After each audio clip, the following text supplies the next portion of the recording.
Hello, and welcome to another BTFO. Today we're going to be talking about Dead Man's Wire. This is a new film that just came out last week when you're watching this, or I guess when this video comes out. I don't know when you watch it, but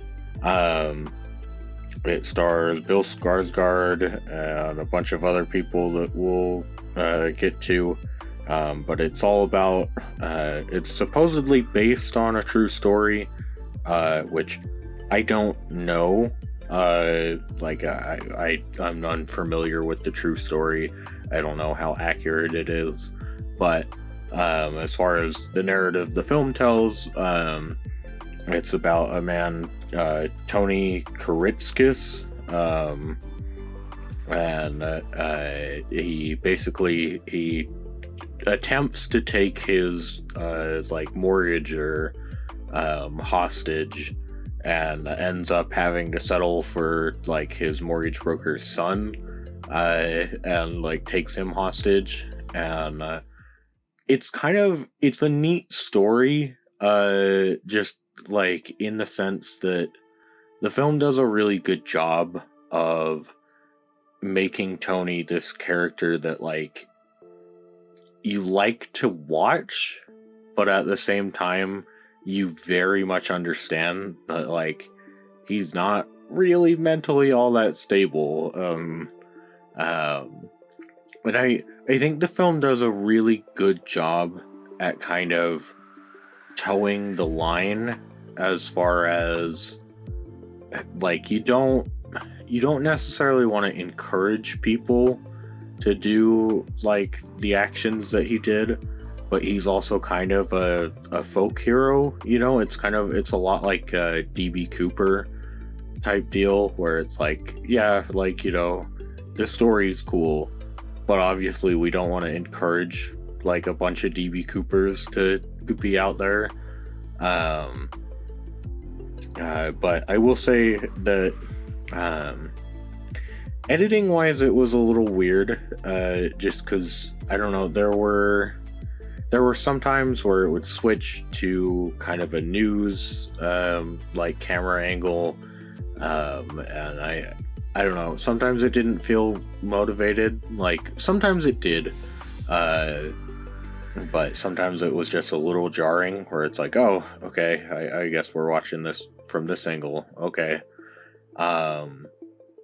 And I guess that would be where my criticism comes in, because for some reason, and I really don't know why,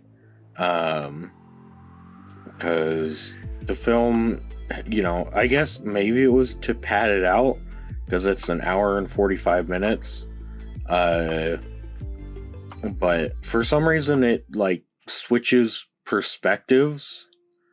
And some of them make sense, Fred Temple, that is a perspective that makes sense. The main cop, I'm trying to think, what was his name? Mike, right? Yeah. His perspective makes sense to switch to.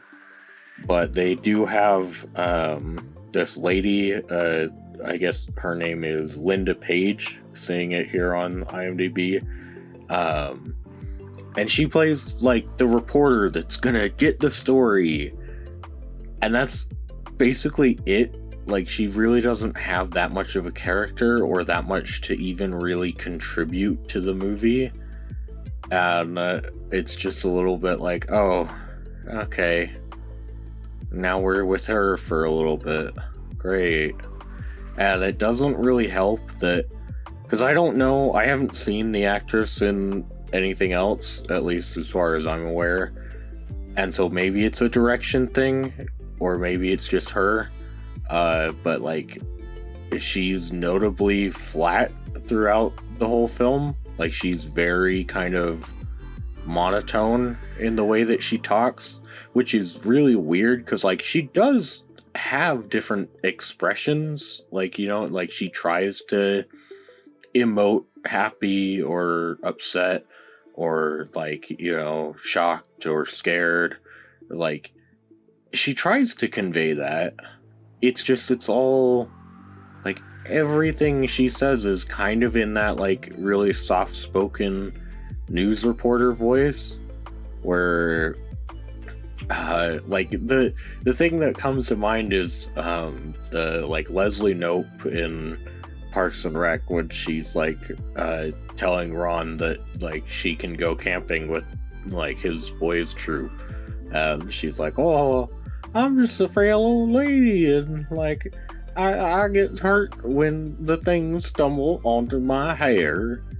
And like that's kind of how the news reporter lady talks, obviously not with like a southern accent, but just sort of that cadence of like, oh boy, like this is a hostage situation and it's going down, and oh my, like things are getting real intense down here. And it's like, oh, like maybe just use your voice like, like a normal person. Like I don't know why you're trying to be so like frail,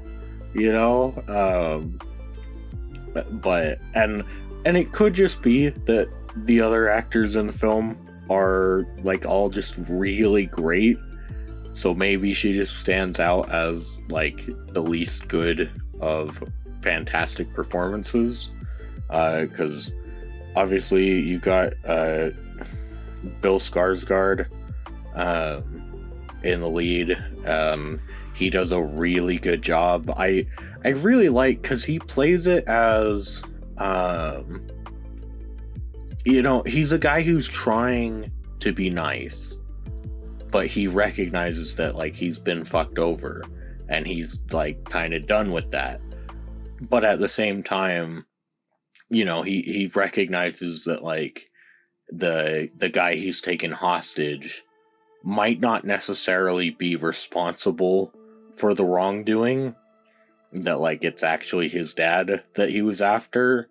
And and like it's kind of funny where gets him, they're like walking around and he's like, oh well, was to go to my car, but wouldn't you know it, like the key broke off in the ignition when I got here, so we're gonna have money. And then like when the cops pull up, he knows several of the cops because he like hangs out at a oh hey Mike, like all right Mike, like now you're gonna let me go back to my apartment now, okay? Like a good person, like I don't want to do this, but like you're gonna let me go back to my apartment.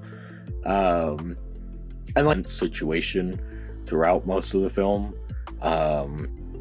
You've also got Al Pacino that plays for a couple of scenes, but he does a pretty good job.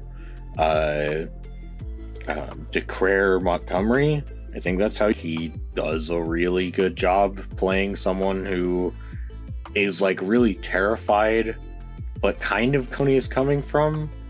It's kind of interesting to see that dynamic play out where like he gets very much, Tony's still holding him hostage, but you kind of get the sense of like neither one of them wants the other to die.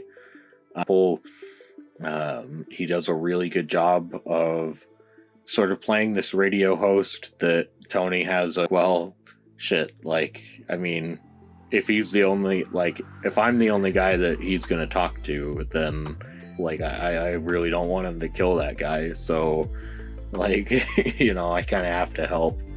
And that's why that's crazy. Okay, so I guess Carrie Ells plays Mike, the cop that is like most endeared to Tony. That's crazy. I didn't realize that was Carrie Ells. It's a really good film. I like it quite a bit. If it weren't for the news reporter, like, I think I'd like it a bit more. But yeah, I would recommend watching Dead Man's Wire.